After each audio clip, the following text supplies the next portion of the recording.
Hello, darling. This is River Roaring, celebrating the luminous life force in us all.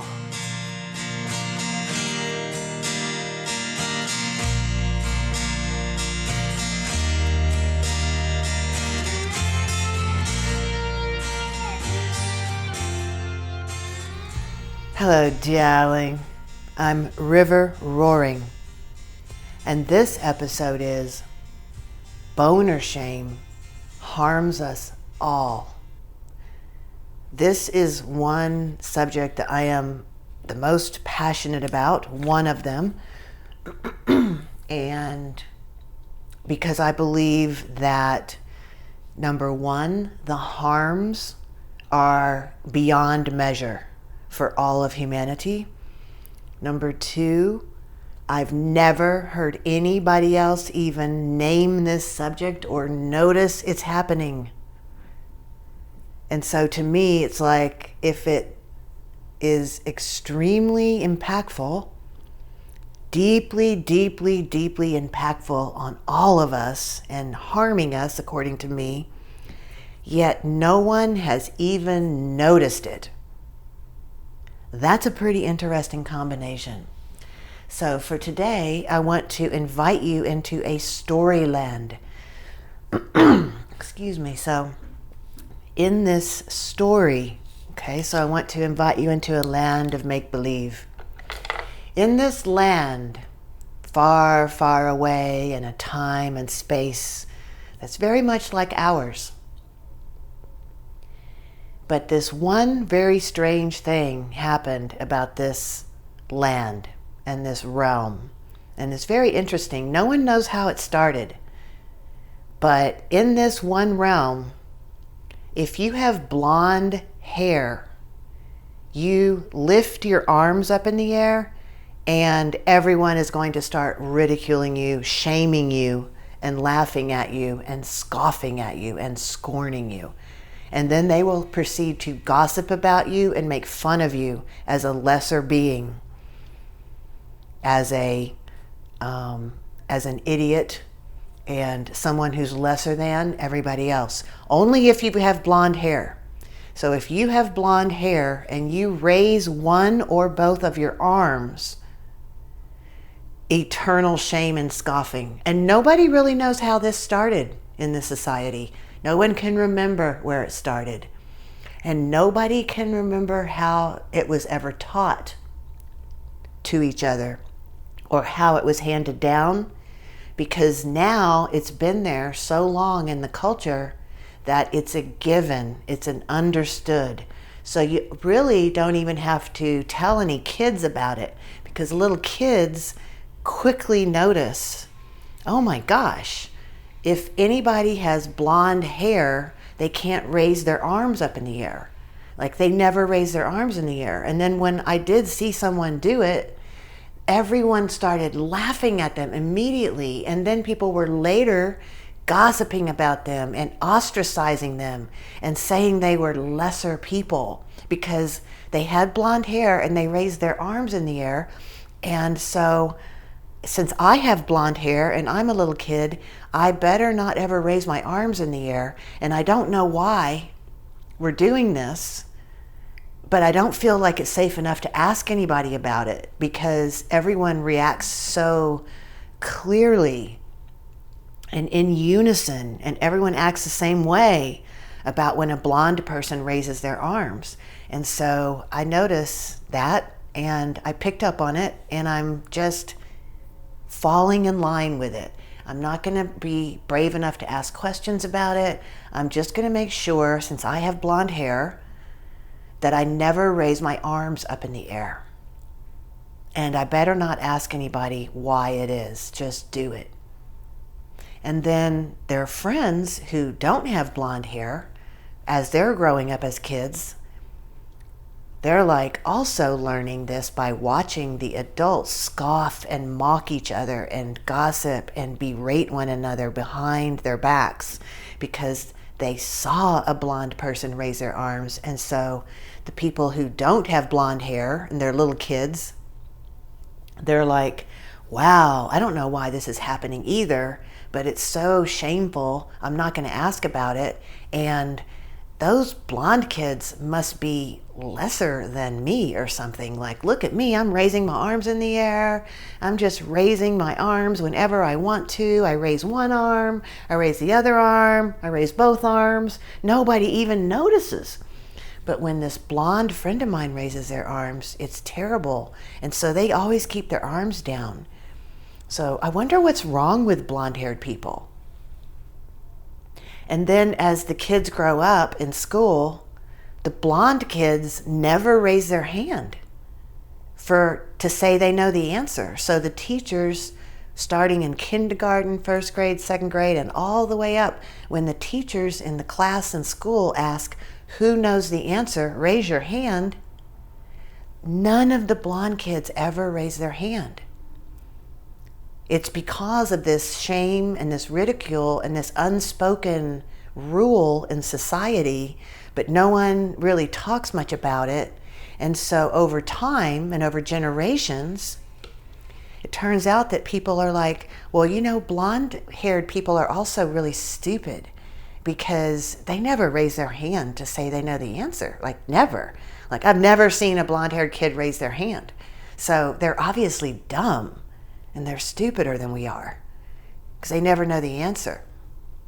And so generations go by and that becomes a thing that is just known by culture, but no one remembers how it started. And then the blonde-haired people who have tried to raise their hand feel shamed and scoffed, and they feel like they're less than other people, but they really don't know exactly what's going on with it. But they know they got to keep their hands down. And then over time, the blonde-haired people start believing that they're dumber than everybody else as well, because it goes through generations of people going, I'm not sure how or why it started or what happened here, but blonde kids never know the answer and the blonde kids are dumb. And then blonde parents start teaching the blonde children they have that they're just a little dumber than everybody else. And so everyone accepts that and takes it for granted. They're just a little dumber. And since blonde-haired people never get to raise their arms, but everybody else can raise their arms, they get frustrated inside over time. And that just grows over time because the subject is too shameful to ask about or too shameful to talk about. And so they have to stuff their feelings about it. And so blonde people over generations and generations have started to just all stuff their frustrated feelings and their feelings that life isn't fair and something's wrong. And why can't they move their bodies like everybody else moves their bodies? But this is too dangerous and shameful to bring up. So they stuff their feelings generation after generation. And then what you have is you have this group of blonde-haired people who are basically emotionally traumatized. So now they're emotionally traumatized. They think they're stupid. Other people think they're stupider. Other people notice their emotional trauma and they're like, you know what? Blonde-haired people also can't handle their emotions. Did you notice that if you say one little word wrong, this blonde-haired person is always exploding in anger, so they just don't know how to handle their emotions. Blonde-haired people just don't have emotional regulation whatsoever. They're all traumatized and everything. They're just like worse at emotions than we are. And I don't know why. I think it's just scientifically proven. They're just dumber, more frustrated, more emotionally dysregulated, and they also just don't move as freely. And so all the blonde-haired people have a lot of reasons that they're more shut down and they're overall more tense in their body. And so overall, they don't move their bodies as much. They don't really get to engage in sports because, of course, they can't play basketball and they can't play any sport where the arms are raised. So they can't play volleyball, basketball, tennis. And so they're not very sportsmanlike. And they're not in sports a lot. And so people start gossiping, they're also weaker and their bodies are weaker. And their bodies are also more tense. They have more tension in their muscles, so their bodies are tense. So like blonde people are more shut down, stupid, tense, frustrated, and they're not good sports players, and they're also just like weird and shut down, and blonde people. And then everybody just starts accepting, society wide, blonde haired and non blonde haired people accept this. Blonde haired people, they're just kind of dumb and tense and frustrated. And they really never know the answer in school, and they never play sports. They're just weird. They're just sad. They're just less than us. And then one blonde-haired person raises their arms in the corner, and out of a completely, what's the right word, automatic reaction, right? A completely automatic knee-jerk reaction, everybody starts laughing and scoffing at the blonde-haired person that raised their hands and arms in the air. And there it is again, reinforced again, and everybody in that room got it reinforced, and that blonde-haired person got it reinforced. And every time that a blonde-haired person slightly raises their arm or their hand, everyone rips out in laughter and gossip and ridicule, and it all gets reinforced again. And this society in this far off land, isn't it weird? Isn't this far off land really weird? They're so weird and strange. How'd they get that way? Why'd they let their society get that way? How come no one would even talk about it? Why was everyone afraid to mention it? And then, well, actually, in this far off land, most people didn't even know what was going on. They were just like, blonde-haired people are stupid, and they're rigid, and they just very dysregulated, and no one really knows how that happened. So most people just take it for granted and don't even ask themselves, why is that anyway? And the blonde-haired people are so shamed and disempowered after generation of trauma. They're like, something's wrong, but I don't know what it is. And I know I'm less than, but like, what's wrong with this picture? I can't put my finger on it. So you have lots of people who are frustrated. You have all of these people who aren't blonde, who've been ridiculing and laughing at something, but they don't really know why. And they've been disparaging blonde people, which is actually very harmful to them. Because even though I don't have blonde hair in that far off realm, if I'm constantly disparaging my neighbor, it's emphasizing our separation, not our unity. So I am in this world where I think other people are dumb and rigid, and I judge them and ridicule out of a knee-jerk reaction. I'm not even sure why, but I do. That's actually a really icky feeling inside me. I don't like ridiculing other people. I don't like feeling disconnected and separate from other people. But all the people who don't have blonde hair just know that they feel very disconnected from the blondes. And that's very unhealthy. And then the blonde-haired people have lots of health concerns. And so whether you're on the side that is constantly ridiculing or whether you're on the side that is ridiculed, if you live in this far-off realm where blonde-haired people can't raise their arms in the air, you're harmed. If you're one of the blonde-haired people, you're shut down, and you're not sure why, and you're too disempowered to even ask about it. And if you're one of the non-blonde-haired people, you are suffering from disconnection, separation, and a false superiority complex, and just the fact that you don't get to connect with all those beautiful blonde-haired people in love and mutual respect and what's the right word? Equality, mutuality. You don't get to fully meet one another with all those blonde-haired people. What if your soulmate was a blonde-haired person, but because of the way you were raised, you just blew them off all your life? You just blow off your soulmate because of your preconditioned ideas that they're dumb. They're dumb and rigid and dysregulated. So because of that false preconceived notion about blonde-haired people, you missed your opportunity for your soulmate because you just overlooked them. So you get harmed also. You don't get to, if you don't have blonde hair, you're not open to everybody. You're just open to the non-blonde-haired people. That hurts you, actually. So it's interesting how in this far-off realm, everyone is hurt by this. Children are hurt by being taught things they don't understand that are harmful to everybody, but they're raised in it, so they just start acting along with it without asking questions. It's so ingrained in the society that it doesn't even have to be spoken or taught, because it's just so obvious when kids grow up. You ask a kid, where did you learn that blonde-haired people can't raise their arms in the air? And they're like, I don't know. I don't remember learning that. I just knew it. I just knew that. And maybe some of the blonde-haired kids might remember when they were really small and really young and they raised their arms in the air. Maybe their mother, who was also blonde, said, put your arms down, put your arms down. Put your arms down. If you ever do that again, do it at home in your bedroom where no one else can see. But just keep them down.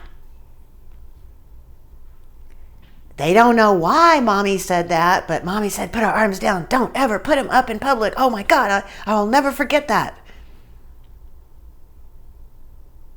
Well, my darling, have you noticed the comparison that I'm making in my story of the far-off realm and the blonde-haired people who can't raise their arms in the air for fear of ridicule and belittlement, judgment, gossip, disdain, and then eventually personality traits creep in on both sides, one of judgment and ridicule and disdain, and the other one of shame and disempowerment, and all stemming back to some arcane belief that blonde-haired people aren't supposed to raise their arms in the air, and no one really has thought about that again. No one really has analyzed, is that a good rule or a bad rule? Does that law that we all assume is true even help us in any way, or does it actually harm us? And it's exactly the same in 2026 when I'm making this podcast in the United States of America, where I am sitting making the podcast for boner shame. Now, what is boner shame? And River, why would you call it boner shame of all things? Okay, first of all, boner in English is a slang term for a male erection. So when I say boner, I'm talking about the male body's erection. And the slang term is boner. And why would I use the word boner instead of erection? Because I think it's more interesting. I think boner shame is more the common term that is used for what I'm talking about. So I'm using the common term boner shame. That's why I chose to use it and not erection. To me, erection has a lot of problems. That word itself has a lot of problems with it. And one, it feels over medicalized, and I've got some theories that go on to word formation, which I don't love the word. So I'm using the word boner shame. And if it bothers you to hear the word boner, I am going to invite you right now to look at that in yourself. Why would the word boner bother you? So in our comparison again, in our society, United States of America, 2026, we have the same basic situation going on as this far-off realm. Only instead of blonde people, it's people who have erections. It's people who have boners, which is basically the male body. So in our society, the male-bodied humans are like the blonde people, and instead of being shamed when they raise their arms in the air, they're shamed when they have a boner. That's just like, what's the really big difference between raising an arm in the air and that body part going up in the air? The boner. I mean, it's just a natural body movement. They're both natural body movements, and every single human being should have the right to move their body freely in the world.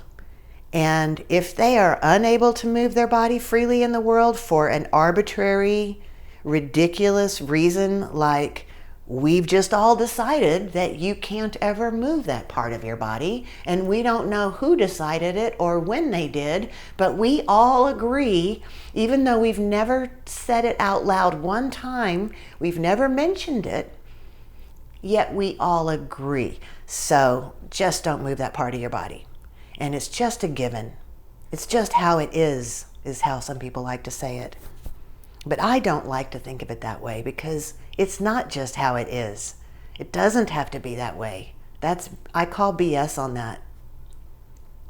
I stand for that every human being can move their body parts in exactly how they want to move their body parts, up to the point where they're interfering in someone else's body parts. So I believe in body sovereignty. Let's look at boner shame in the United States. And I don't know, but I don't know how worldwide it is. But let's look at boner shame in the United States. No one really knows exactly where it started. And I haven't ever heard anybody ask where it started.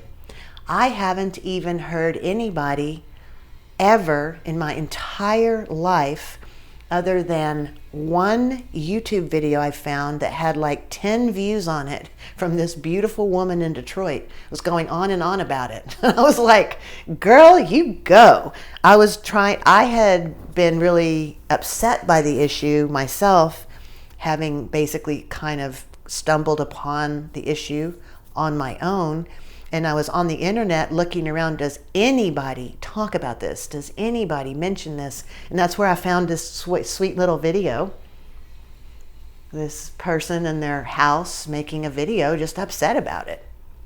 Didn't have very many views, but I do give her a lot of credit. I should go back and look her up. So other than that one person, I have never heard anybody even notice this or mention it. Much less ask, why do we do this? Why do we shame each other for boners? And what does it do? Does it help us as a society, or does it harm us as a society? And here's what I have to say about the harms.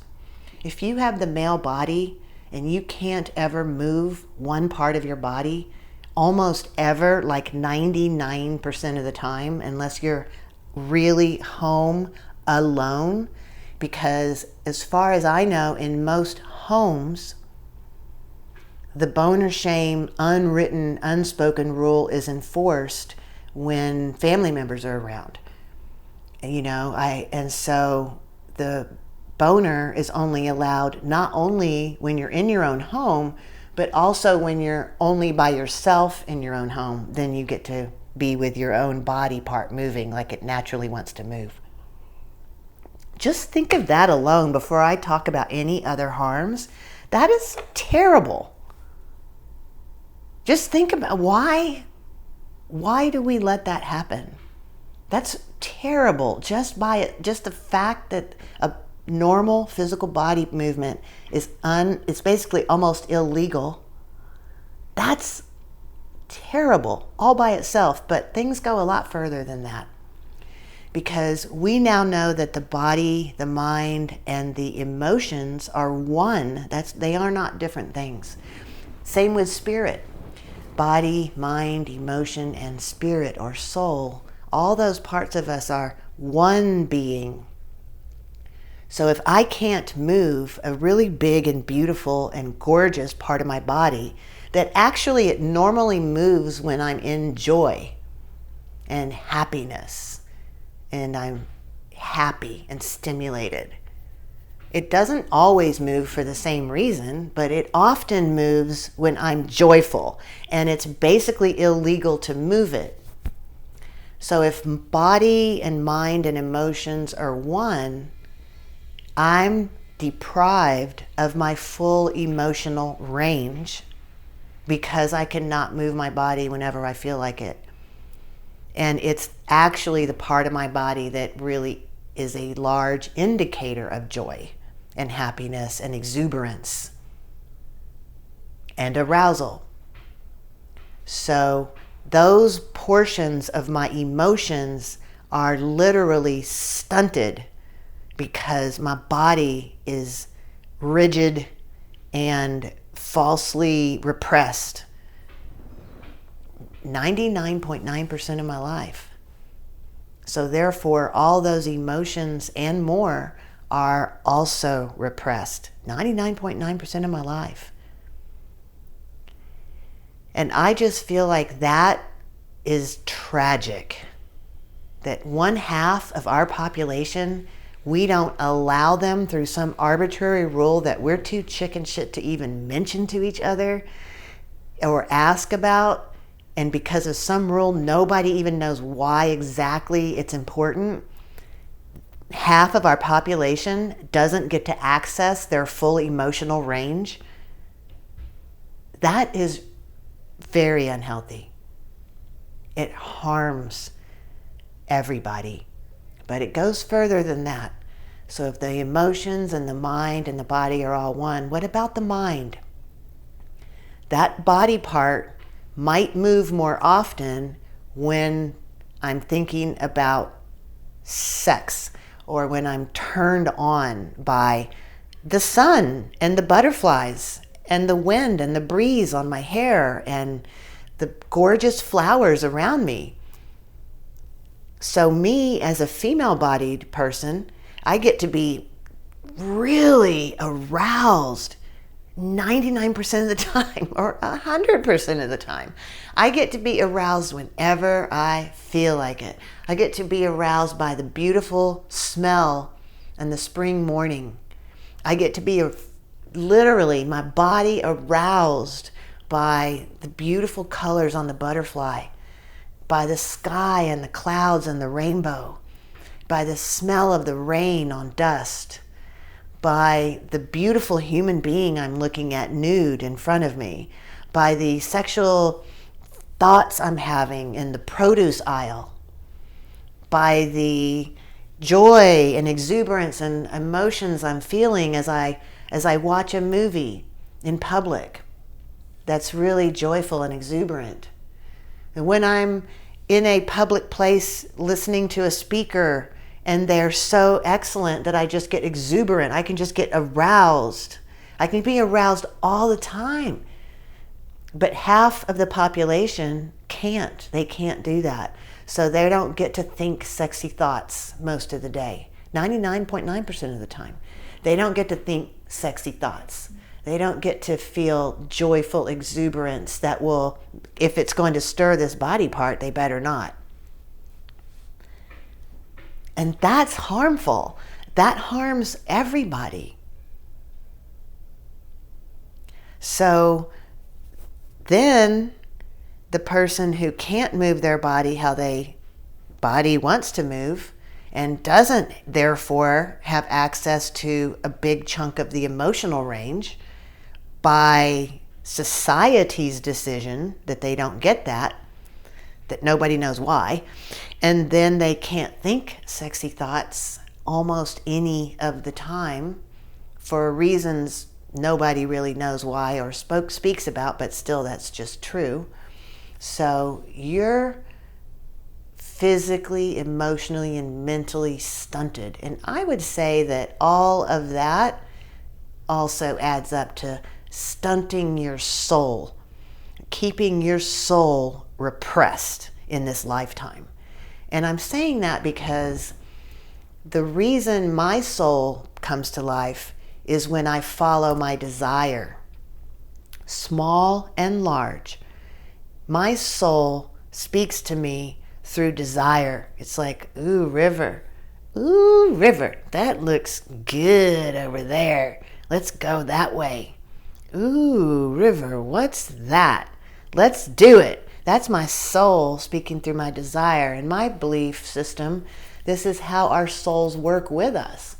Our soul is evolved through us following our desire in the world, because that's our unique brand of personality and purpose and passion, and all those things are by following desire. My purpose in life, my passion for life, my passion in life, which actually all leads to my mission on earth. So to me, all of that comes from my desire. But basically men, they don't get to explore their desires all day, every day. They don't get to live in desire. They don't get to live in full passion. And I'm serious, it's a problem. I can hardly believe I have to speak the words and that I'm the only one speaking the words. I can hardly believe how big the issue is and how small the concern currently is about it. A half of our population doesn't get to have the passion in their lives. Most of the time they can't live passionately. That's a problem. That's terrible. That harms us all. And now I come to the part where we look at what has happened over generation after generation of boner shame in the United States of America. It's been, no one knows when it started. No one knows exactly why it started. Of course, we could make up reasons, but we don't know. No one really knows where this unspoken rule even came from. However, let's look at how over all of these generations of having this unspoken, unwritten rule enforced by shame and scorn of the highest order, now in 2026, and I'm not kidding about this one, you can go on the internet, you can ask all the AIs you want to ask, because all they know is what's on the internet, and you can ask them, are men more emotionally stunted than women? And a lot of people in today's society, a lot of people fully believe that men do not have the emotional range women have by nature. So it's one thing to think, oh, men don't have the emotional range women have because they've been stunted by boner shame their entire lives. That's actually a helpful statement, because we can start to empower men through untangling how they got into that predicament.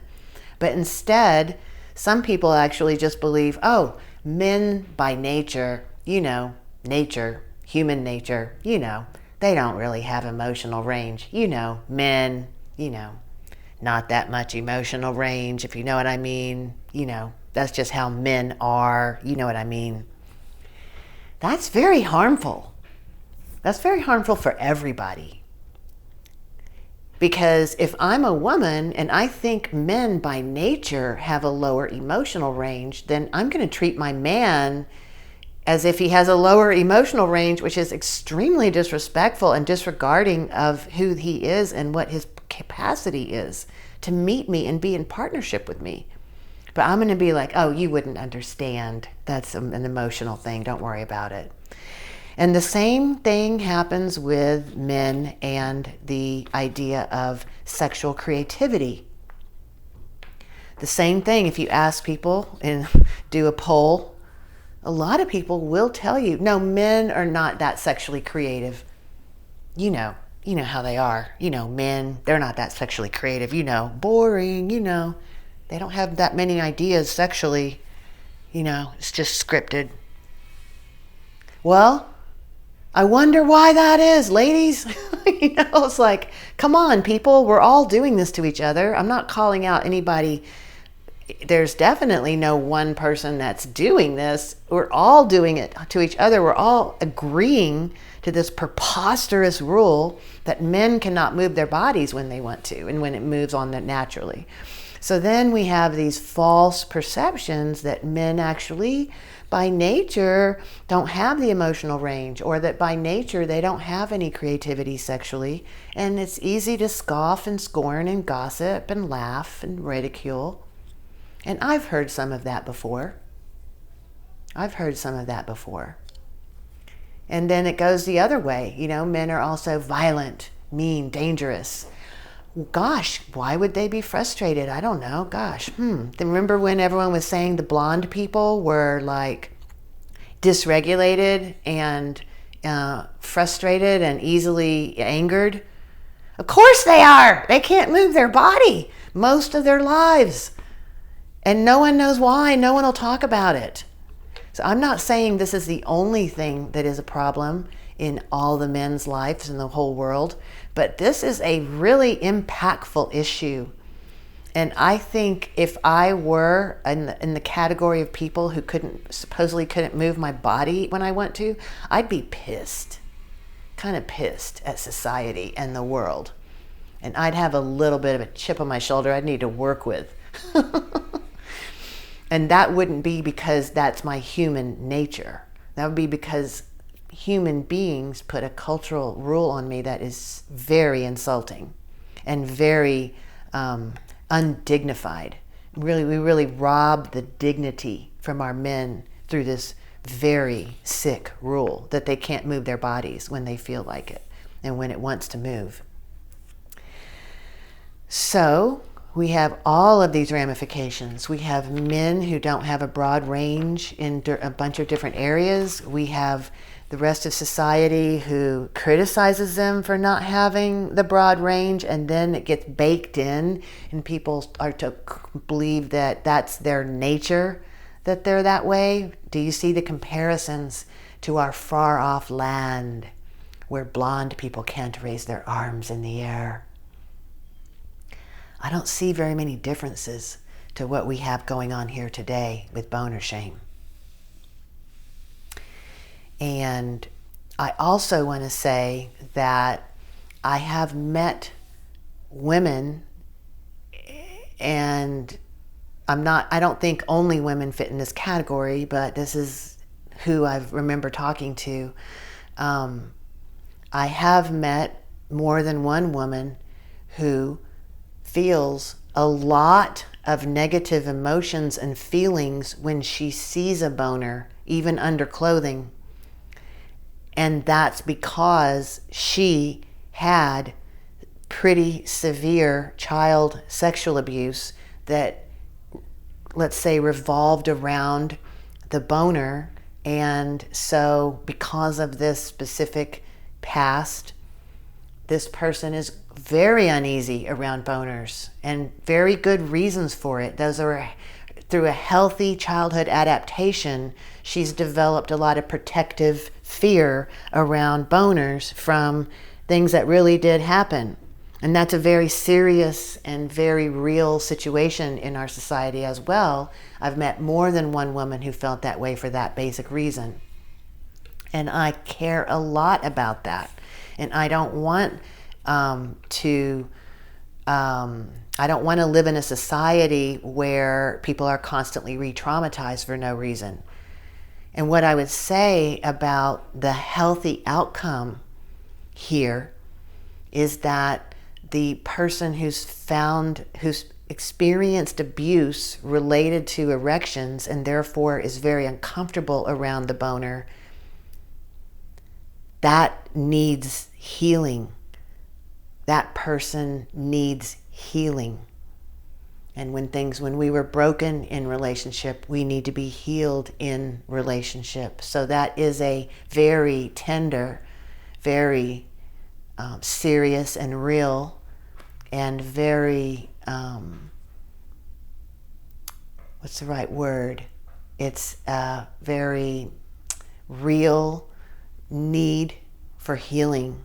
And every person who has that situation and is fear and trepidation around a body part moving from good reasons from the past deserves and is worthy of full healing of that in them. So I'm not ignoring that reality. I don't think the answer is that one half of our population will never be able to move their body, the exuberant part of their body even, especially. I don't think that's the answer. I think the answer is there's healing to do, really on all sides. And when we are healed, I believe we will live in a golden age where humans can move their bodies in exuberant joy and arousal whenever they feel like it, whenever it's true to the body, so that we start to live in truth and love and light and harmony and acceptance, full acceptance. Wow, you must be pretty exuberant right now. Wow. Yeah, okay, feeling good, feeling invigorated over there. I remember the most vivid one I remember is when I was at Barton Springs one time, there in the swimming in Austin in nature, in this gorgeous, most beautiful water, living waters from down under. But there was a man standing there with a full-on boner in his bathing suit, just standing so proud with his hands on his hips, just standing as proud and erect as you could be. I mean, even his whole body, his chest was out, just proud and erect, and had a boner. And I just was like, what an epic thing of beauty. What an epic piece of art. What a beautiful thing to behold that you basically never get to see in our society. And all it is a human being themselves and being exuberant. But it's one of those kind of people, men. Now, I'll have to do another podcast about some of the shame that women have. I'm not saying that women don't have our own special brand of shame. Of course we do. That was just reserved just for us. Oh yeah, we have plenty. But this one is about boner shame and how it harms us all. Because when our men don't have the range of emotion and body movement and exuberance and creativity, that's very harmful for the whole of society, because we want to usually partner with each other and stuff like that. So I want an alive, erect, powerful, exuberant partner. When they are in their exuberance, I want it to all stand tall, and just to be my king has an erection whenever he feels like it, as much as he wants to. And I support that. This is beautiful. I know that's the future we're going to someday. I know we're moving in that direction. What's your relationship with boner shame? How do you feel about it?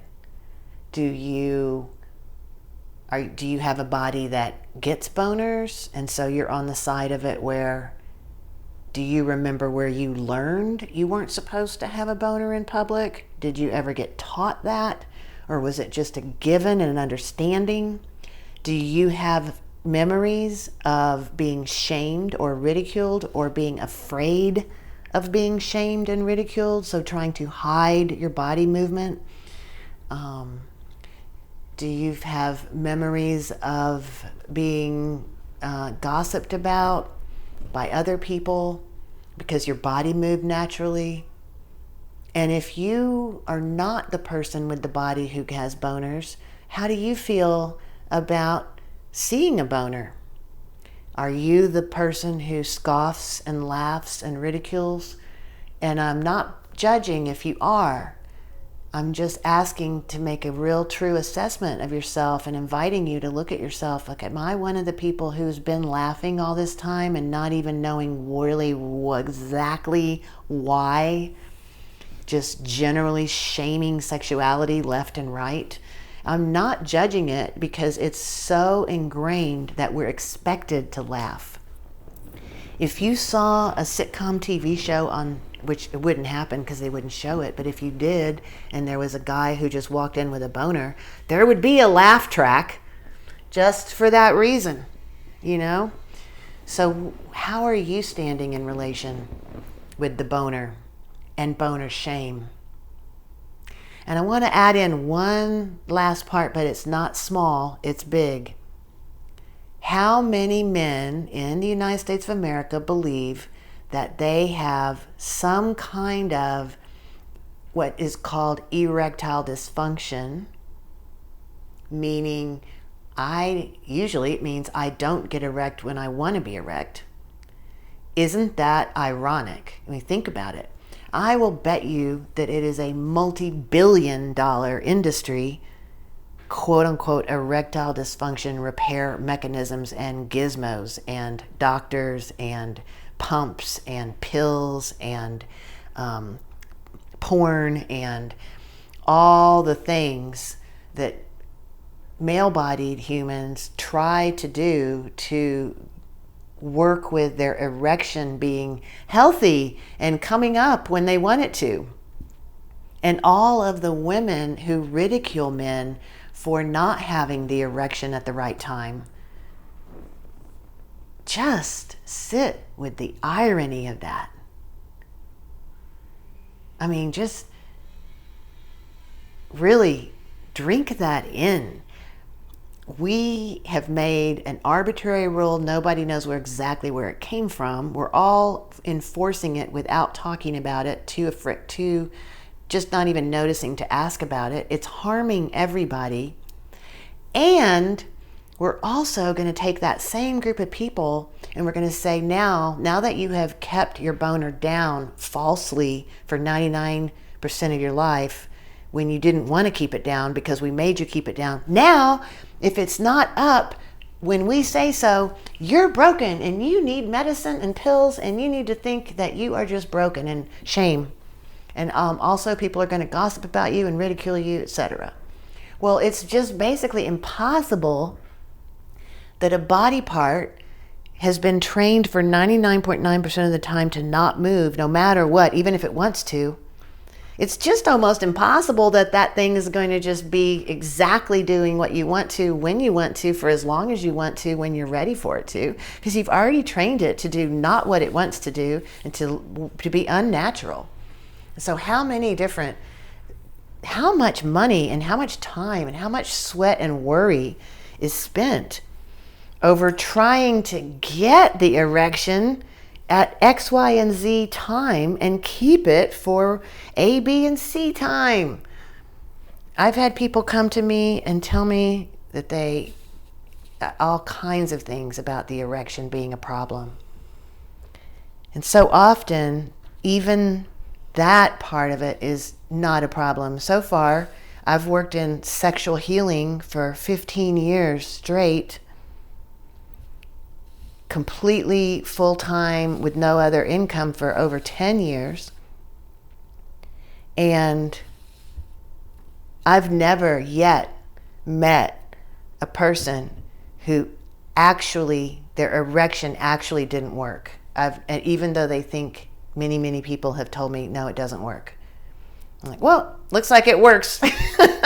Because it does work. It's just that we have all of these really harmful false ideas about what the male body is supposed to do and when. And so maybe I'll do a whole nother podcast on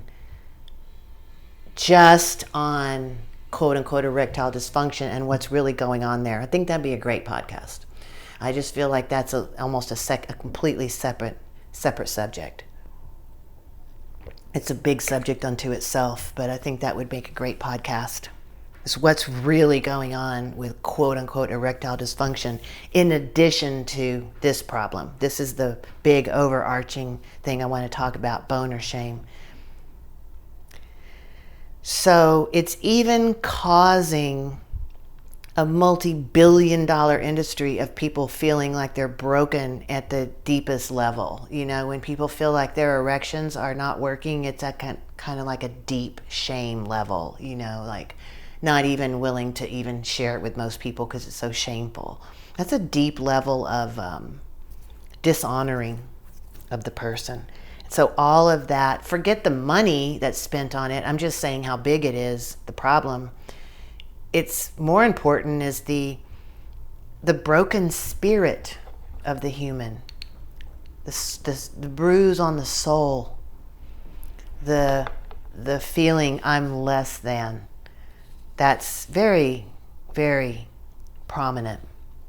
So my darling, what are we going to do about boner shame in the United States of America? I want to invite you to notice, if you are the type that has boners, maybe let yourself have boners a little bit more often here and there. Just let it happen. Maybe change your clothing up a little bit so your clothing doesn't hold you down quite so much.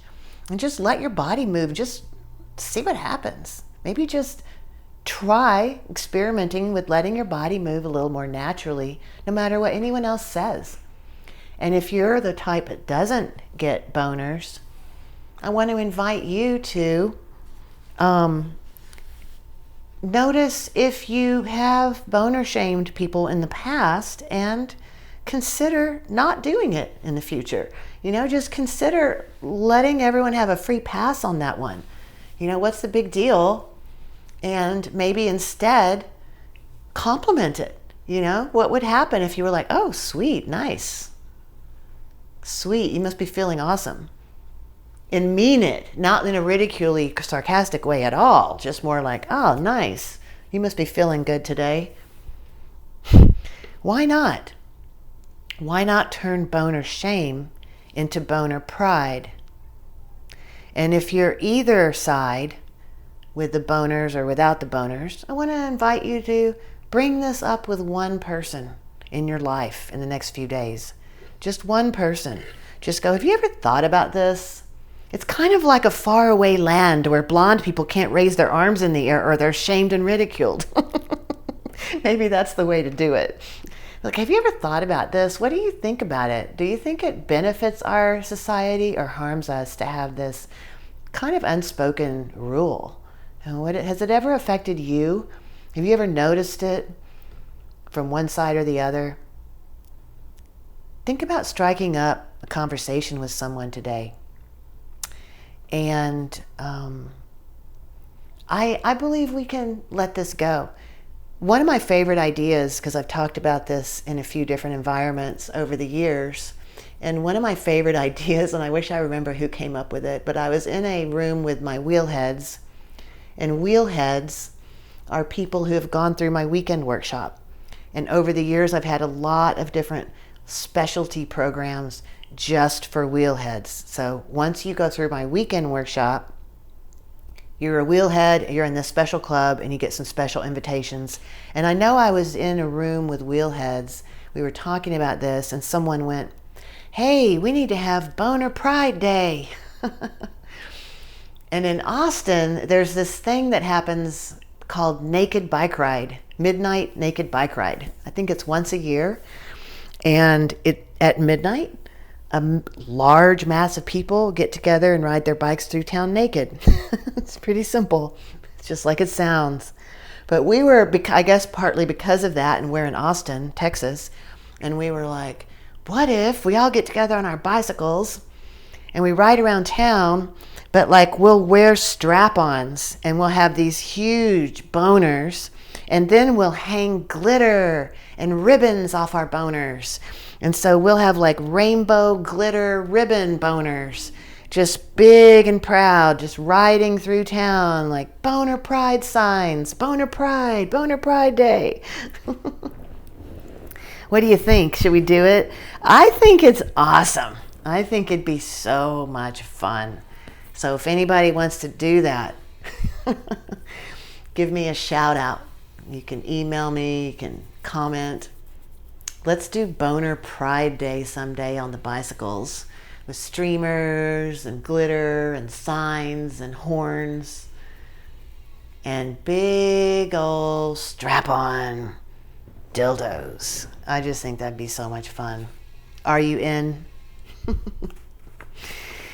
Well, I want to thank you for sitting with me in this very unique conversation. And I'm saying unique because I've searched the web and Last time I looked, not many people were talking about this, even though it affects everybody, every day. I invite you to remember the far-off land with the people who have somehow, for some reason, agreed, they don't know why, but they've all agreed that blonde-haired people can't raise their arms in the air or they'll be shamed and ridiculed. And why would we choose to live that way? We are choosing to live that way, and it's really harming us all.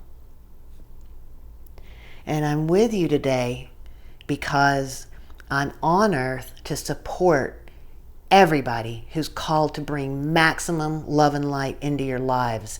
If you want to have a luminous life force, your whole body is going to be standing up tall when you're exuberant.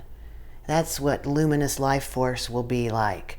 And so liberating self-expression in all of the realms where all is sacred. All the parts of the body are sacred, and all of the ways the parts of the body move are sacred. Connecting with you to create a cosmic web of love and light throughout the realms. So, my darling, leave me a comment, shoot me an email is the easiest way to do it. Just go to my website at riverroaring.com and click on Let's Connect, Let's Talk River, and just shoot me your question, insight, reflection, your boner comment, your boner noticing, your boner share. Because together, my darling, it's together is how we'll be able to step into a more harmonious vibration. Together, we can fly so much higher. We can shift human consciousness forever for the highest good of all beings. Are you in, my darling? May the love be with you, and may the love be with us all.